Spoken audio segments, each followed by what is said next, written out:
Well, I said, I'll give you 4 years, but that's it. And they took the 4 years. But I didn't make much money on them. And so I really regret it. It wasn't worth it. Every single day, I dig up another gem from Hollywood's golden age. The stories, the faces, and those shocking behind-the-scenes moments that built an era no one can forget. If you want to keep these classic memories alive, hit that subscribe button. It's free, but means everything. Thanks for being part of this ride. Now let's dive in. Why does Angie Dickinson still refuse to watch that one episode she filmed way back in 1959? Born as Angeline Brown on September 30th, 1931, in Combs, North Dakota, Angie's story started humble. She was the second of 4 daughters to Frederica and Leo Henry Brown, a small-town newspaper man with big dreams. During the tough years of the Great Depression, her father packed up the family and headed west to Burbank, California, chasing new opportunities and a better life. That cross-country move ended up being life-changing, even though nobody could have guessed it back then. Angie's early life was filled with books, ambition, and endless inspiration from her dad's passion for journalism. After graduating from Bellarmine Jefferson High School, she hit the books again at Glendale Community College before earning her business degree from Immaculate Heart College in Los Angeles. She was driven from the start. At first, Angie had her heart set on becoming a writer or journalist. She wanted to tell stories, not star in them. But destiny had other plans waiting in the wings. In 1953, on a total whim, she entered a local beauty pageant, and boom, she landed as a finalist in the Miss America preliminaries. That moment flipped her world upside down, catching the eye of TV producers who couldn't ignore her natural glow and striking confidence. Soon, casting directors were calling, and just like that, Angie Dickinson was on her way to Hollywood fame. Angie's rise to fame wasn't overnight, but once it started, there was no stopping her. She first hit the big screen in 1954 with Warner Brothers crime drama Lucky Me, marking the quiet beginning of a legendary journey. Before long, she became a familiar face in westerns, a genre that shaped her early career and showed off her fierce independence. Angie didn't play the damsel waiting to be saved. She was the one rewriting what strength looked like on screen. Her big break came in 1959 with Howard Hawks' classic Western Rio Bravo, where she starred alongside Hollywood giants John Wayne and Dean Martin. As Feathers, the bold and witty gambler Angie proved she could hold her own, trading lines, charm, and attitude with 2 of the biggest names in cinema. That mix of brains, confidence, and irresistible charm became her trademark, and Hollywood took notice fast. Throughout the 1960s and 70s, Angie became the ultimate leading lady, ruling both film and television with effortless style. She jumped from the gripping psychological thriller The Killers, 1964, to the ultra-slick heist film Ocean's 11, 1960, where she shared the screen with none other than Frank Sinatra and his Rat Pack crew. Her real-life friendship with Sinatra only fueled her mystique. Angie wasn't just part of Hollywood's elite. She defined it. I thought I would throw up. I said, oh, no way. Are you kidding? No. She had that rare mix of glamour and grit that made people stop and stare. But don't get it twisted. Angie was far more than a pretty face. Directors adored her emotional depth, and audiences could feel her power and vulnerability in every scene. Then came 1974, the role that would lock her place in TV history. She became Sergeant Suzanne Pepper Anderson on the groundbreaking drama Policewoman. The series, running until 1978, flipped the script by putting a woman in a tough, no-nonsense law enforcement role, something TV had barely seen before. Angie's performance was electric, tough yet full of heart, earning her critical praise, a Golden Globe, and multiple Emmy nominations. She didn't just play a cop. She became a symbol of strength for a generation of women on and off the screen. Even more than fame or awards, Angie Dickinson changed how women saw themselves.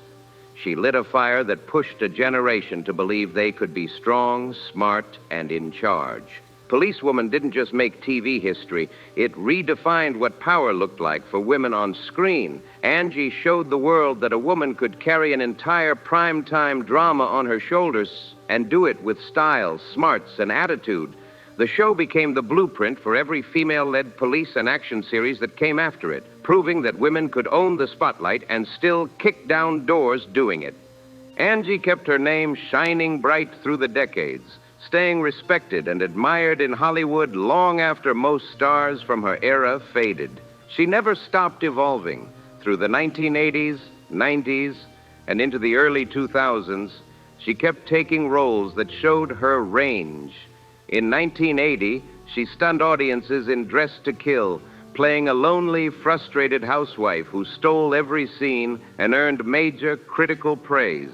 Then in 2001, she teamed up with Brian De Palma again for Big Bad Love, and even popped up on Family Guy, proving she could laugh at herself and still deliver charm and wit like no one else. No matter the decade, Angie never lost her class or edge. She carried that timeless grace that made her a fashion icon and a Hollywood legend.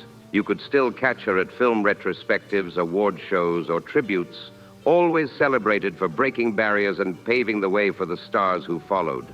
Her influence runs deep, from Sharon Gless in Cagney and Lacey to Mariska Hargitay in Law & Order, SVU. Angie proved that beauty and brains can go hand in hand, that true success lasts when it's built on guts, talent, and the courage to take roles that challenge the rules. She didn't just play powerful women. She was one, and Hollywood never forgot it. Angie Dickinson's personal life was every bit as captivating as her Hollywood career, full of love, ambition, and the kind of twists you'd expect in one of her own films. Her first marriage was to Gene Dickinson, a college football star known for his good looks and confident charm. The two tied the knot in 1952, right as Angie's star was starting to rise. Gene eventually left the sports world and moved into the electronics business while Angie was stepping deeper into Hollywood's bright spotlight. And that spotlight came with a price.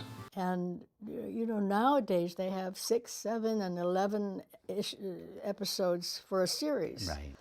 We were 21 episodes. Hour long. At first, they looked like the picture-perfect couple of the 1950s, young, stylish, and full of promise. But as Angie's fame grew, the balance between career and marriage started to crack. By 1956, the couple had separated, though their divorce wasn't finalized until 1960. Still, Angie chose to keep the last name Dickinson. By then, it wasn't just a name, it was her brand. Hollywood already knew her as Angie Dickinson, and the name carried power and recognition she wasn't about to let go of. Around that time, Angie's world expanded far beyond movie sets and red carpets. She struck up an unexpected friendship with the renowned economist and diplomat John Kenneth Galbraith and his wife, Catherine. The Galbraiths were towering figures in political and intellectual circles, and through them, Angie was introduced to a world of diplomacy, global affairs, and deep, thought-provoking conversation. A world far from Hollywood glitz. She even joined them on international trips, including visits while John served as U.S. ambassador to India between 1961 and 1963 under President John F. Kennedy. Those experiences, later detailed in Galbraith's memoirs, Ambassador's Journal, and A Life in Our Times, showed Angie in a different light. Curious, thoughtful, and genuinely interested in the world around her. She wasn't just an actress. She was a woman eager to learn, to engage, and to understand life beyond the camera. Her sharp mind and natural curiosity always shined through, proving she was much more than just another glamorous face in an industry obsessed with looks. Then, in 1965, Angie's heart found a new rhythm when she married legendary composer Burt Bacharach, a music genius behind hits for icons like Dionne Warwick and Dusty Springfield. It was a union that brought together Hollywood beauty and musical brilliance, and everyone was watching. When Angie Dickinson and Burt Bacharach came together, they instantly became one of Hollywood's most glamorous and talked-about couples. Their names were everywhere. Life, people, time. They were the definition of star power and sophistication. For 16 years, they shared the kind of high-profile marriage that most celebrity couples could only dream of, but like many in the spotlight, their love story came with its share of turbulence. There were separations, moments of distance, and periods when both explored other relationships. Yet somehow that invisible thread between them never fully broke. Their connection grew even deeper with the birth of their only child, Leah Nikki Bacharach, on July 12, 1966, lovingly called Nikki. From the start, Nikki's life brought both joy and challenge. She was later diagnosed with autism at a time when the world still knew very little about the condition. Understanding was limited, resources were scarce, and every step required patience, strength, and heart. Angie and Bert devoted themselves to their daughter's care, facing emotional and medical challenges that few could imagine. Angie, in particular, became Nikki's rock, her full-time advocate and protector. She turned down major acting offers, stepping away from Hollywood's bright lights to focus on her daughter's well-being.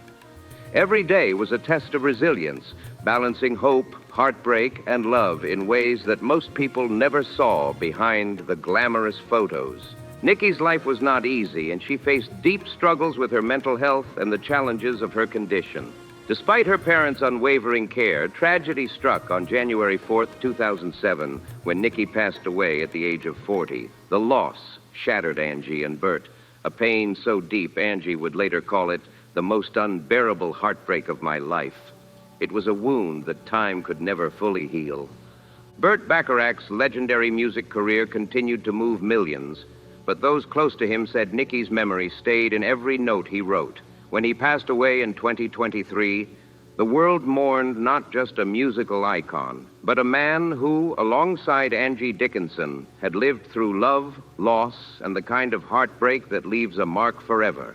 By the 1980s, Angie Dickinson was ready for a new chapter, and she found it with soulful singer-songwriter Billy Vera, best known for his emotional hit At This Moment.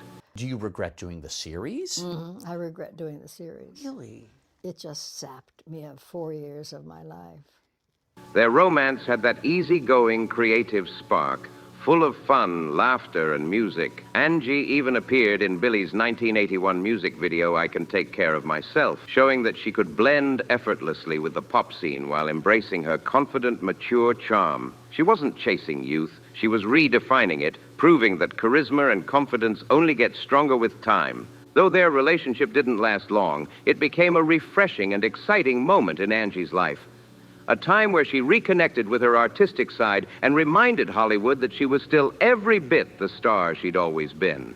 Then came the 1990s and another headline-making romance.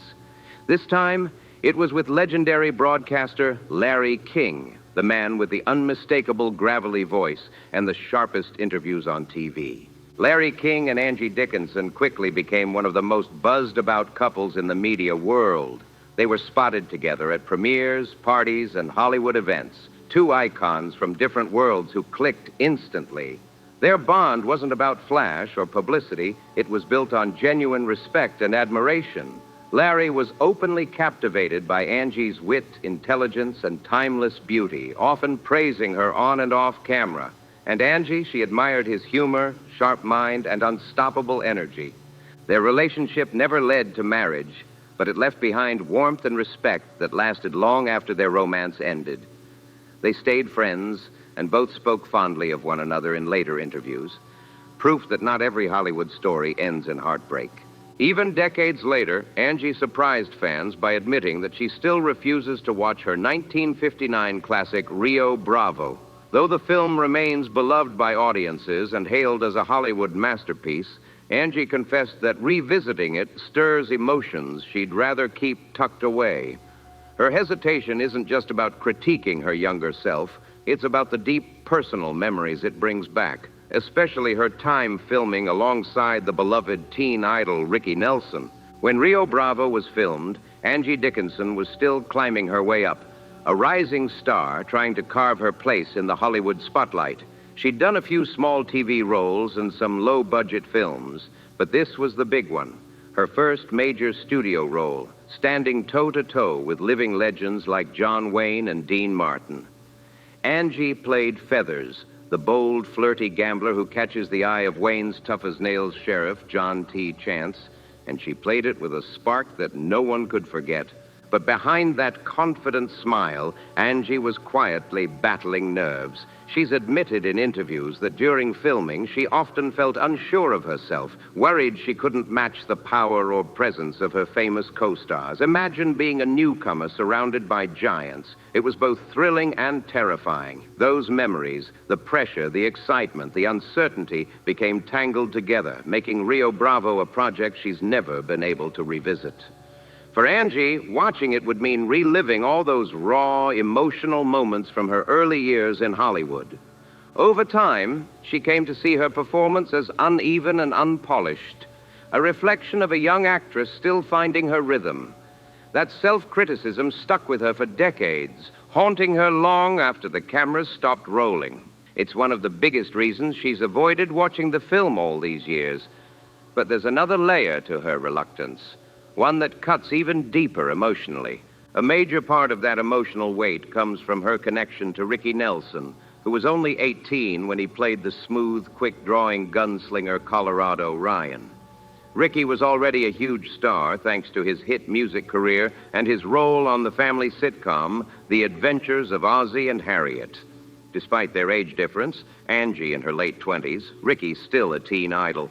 The two built a real, sincere friendship on set. They bonded over the pressure of performing in such a high-profile film, sharing laughs, long talks, and that unique understanding only young rising stars can have. Had you not done the series, do you think something else better might have happened, or maybe? Who knows? You never know. For Angie, Rio Bravo isn't just another movie. It's a time capsule of ambition, nerves, friendship, and memories she's never been ready to relive. Over the years, Angie Dickinson has spoken about Ricky Nelson with such warmth that you can still hear the emotion in her voice. She's described him as a kind, gentle soul, someone whose easy charm and natural talent made every moment on set brighter. His tragic death in a 1985 plane crash at just 45 years old left a deep scar on everyone who knew him. And for Angie, that loss never truly faded. Watching Rio Bravo today would mean seeing Ricky alive again, young and full of promise, his smile, his voice, his spark frozen forever in time. It's a painful kind of nostalgia, beautiful but heavy. For Angie, that's the real reason she can't bring herself to sit through Rio Bravo. Every frame holds memories that cut deep, the joy of youth, the hope of a career just beginning, and the haunting reminder of a friend gone too soon. Seeing Ricky in his prime, full of innocence and excitement, would be like reopening a chapter she's tried to keep tucked away in her heart. But it's not just about Ricky. The film also captures a vulnerable version of Angie herself. A woman at the edge of stardom, still uncertain, still figuring out her place in a male-dominated industry. That movie froze her in time, too, full of ambition, insecurity, and discovery. So, while the world celebrates Rio Bravo as one of Hollywood's great westerns, a masterpiece of its era, Angie sees something entirely different.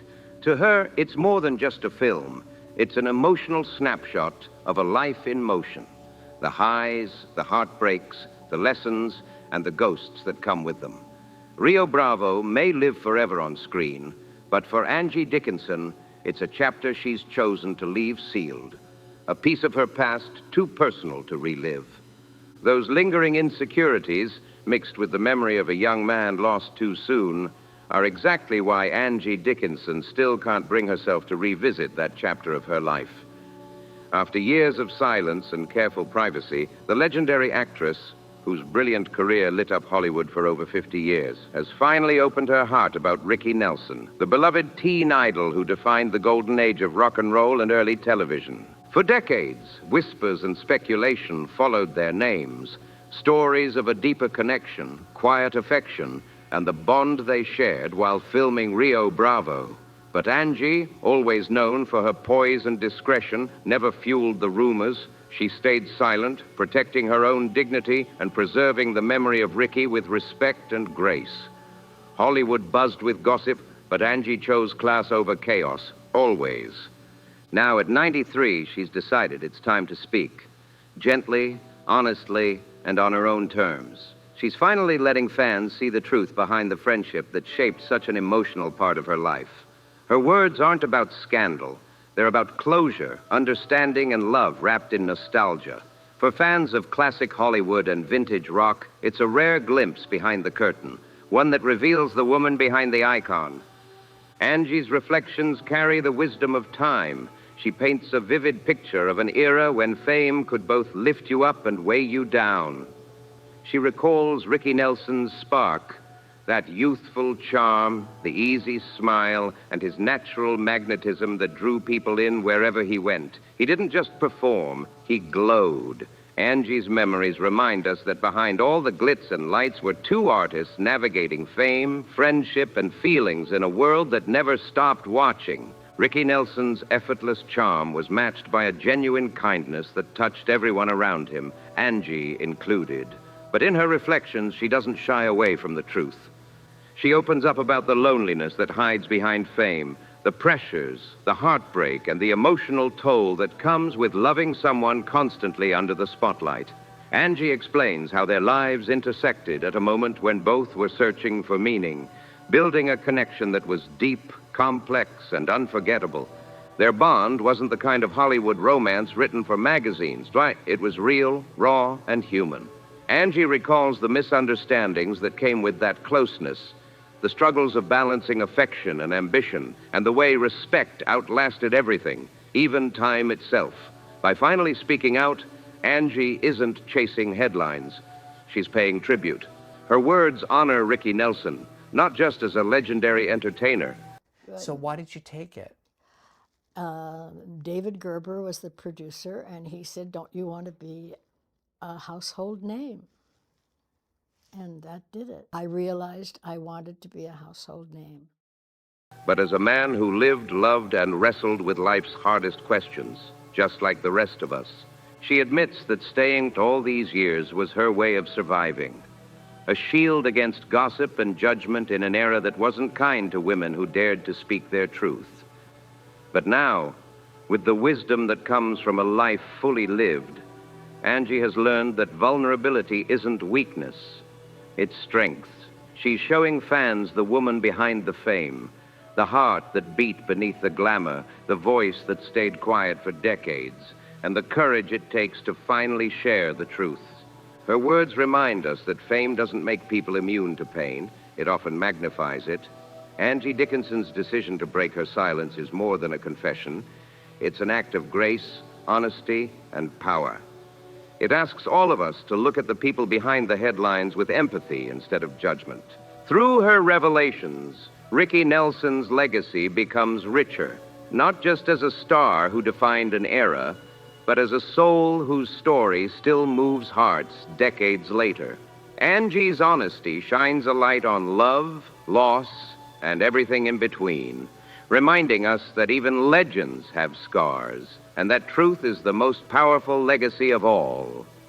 If Angie's story moved you, don't forget to like, share, and subscribe for more deep dives into Hollywood's untold moments, and drop your thoughts in the comments below.